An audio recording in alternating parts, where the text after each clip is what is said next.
और देखिए, खाड़ी के समंदर से उठी चिंगारी अब महाविनाश की आग बनने वाली है। एक तरफ अमेरिका और इजरायल की तरफ से ईरान को ललकारा जा रहा है, तो दूसरी तरफ ईरान के सर्वोच्च नेता अली खामेनेई भी फुल एक्टिव हैं। खबर है कि खामेनेई ने अपने ऑपरेशन अंडरग्राउंड को एक्टिव कर दिया है। ये एक ऐसा बेस है जिससे पेंटागन की नींद भी उड़ सकती है, क्योंकि ये कोई मामूली एयरबेस नहीं बल्कि खामेनेई का पाताल लोक है। इस एयरबेस में ईरान की धाकड़ मिसाइलों का जखीरा है।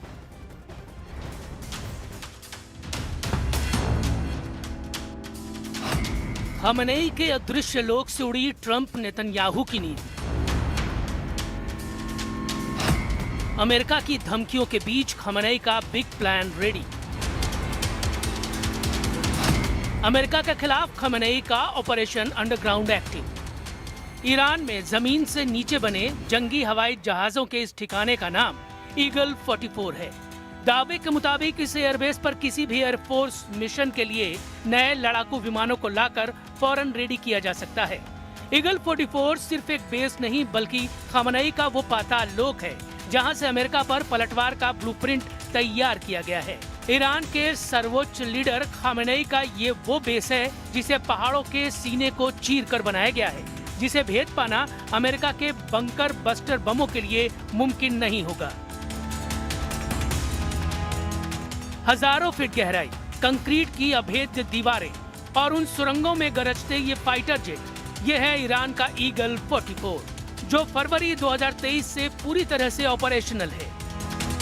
यानी अली खामेनेई ने इस पाताल लोक को अमेरिका के सबसे खतरनाक स्ट्रेटेजिक बमरों से बचने के लिए बनाया है। जब आसमान से ट्रंप के फाइटर जेट आग बरसाएंगे, तब खामेनेई के पाताल लोक से निकले ये फाइटर जेट उड़ान भरेंगे और तगड़ा पलटवार करेंगे।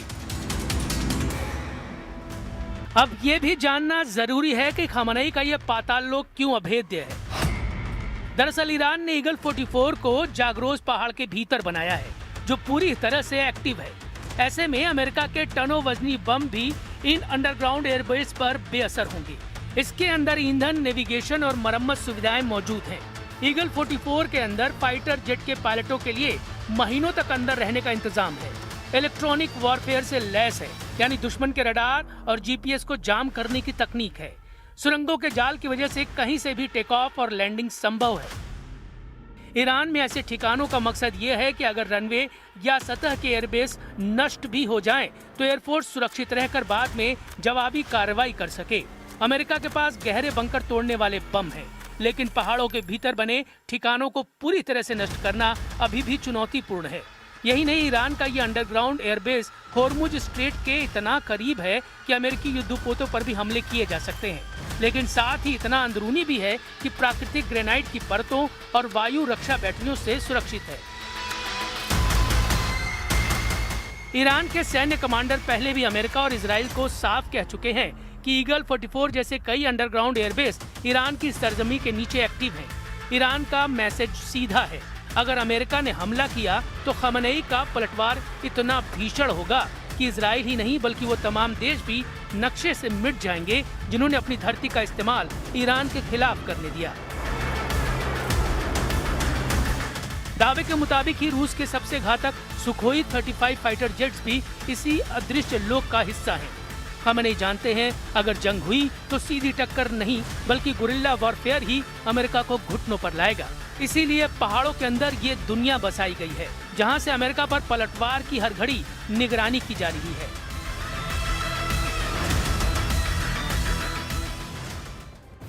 देखिए, ईरान पर हमला करना अमेरिका के लिए उतना आसान नहीं रहने वाला है, क्योंकि जैसे ही अमेरिका ईरान पर हमला करेगा, वैसे ही ईरान की तरफ से मिसाइलों की बारिश हो जाएगी और ये पलटवार पश्चिम एशिया में अमेरिकी सैन्य अड्डों से लेकर इजरायल के अहम ठिकानों पर होंगे।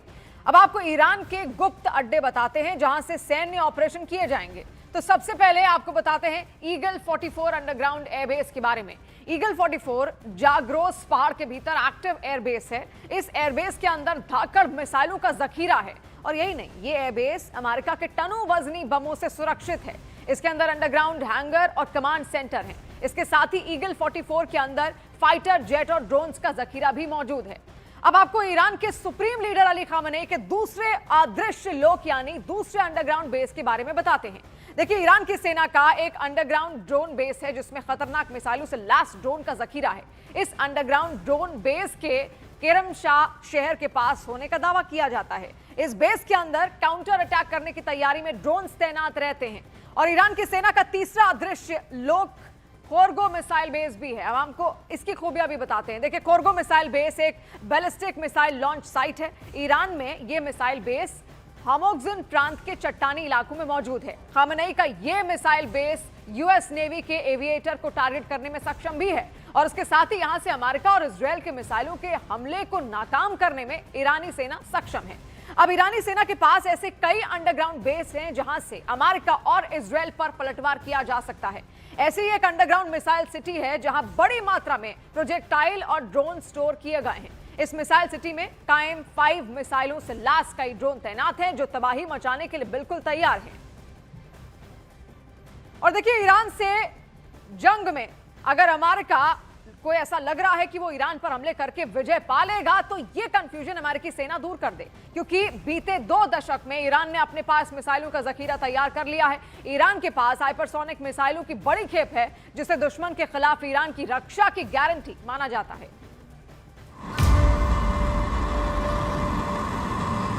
खामनेई के ऑर्डर पर ईरान ने अपना मिसाइल जखीरा पिछले 2 दशकों में बहुत मजबूत किया है और इनमें सबसे खतरनाक मिसाइल फतह ही मानी जाती है, जो ईरान की हाइपरसोनिक मिसाइल है। 2023 में तैयार की गई इस मिसाइल की रेंज है 1500 किलोमीटर। टारगेट पर वार करते वक्त इसकी रफ्तार होती है 18,000 किलोमीटर प्रति घंटा। इस मिसाइल को रोकना आसान नहीं। ये अमेरिका और इजराइल के हर मिसाइल डिफेंस सिस्टम को चकमा दे सकती है। इस मिसाइल को ईरान ने फायर किया तो समझ लीजिए इजराइल उसे रोक नहीं पाएगा और ईरान बार बार इसकी गारंटी दे रहा है। ईरान ने इजराइल को नजर में रखकर एक और मिसाइल तैयार की है जिसका नाम है खैबर शिकन, और ये भी ईरान के स्टूडियो में दिखाई गई।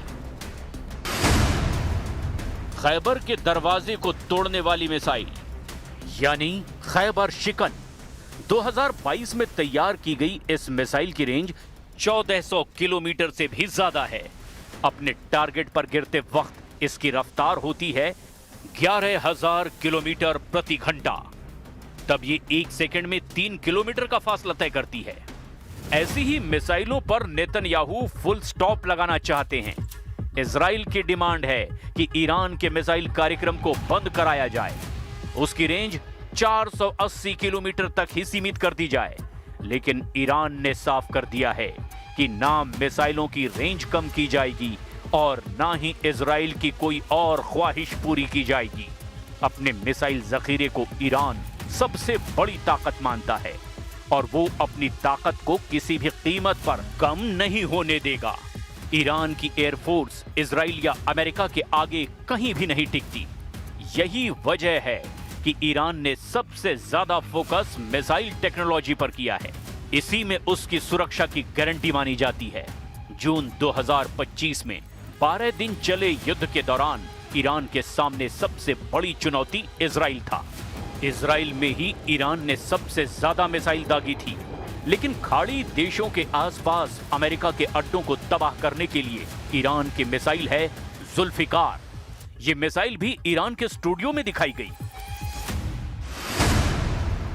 2016 में तैयार हुई जुल्फिकार फतेह मिसाइल की सीरीज से ही है। इसकी रेंज है 700 किलोमीटर और ये 500 किलो की वॉरहेड के साथ लॉन्च की जा सकती है। डोनाल्ड ट्रंप और नेतन्याहू के लिए सबसे बड़ी चुनौती यह है कि ईरान की मिसाइल फैक्ट्री अंडरग्राउंड है।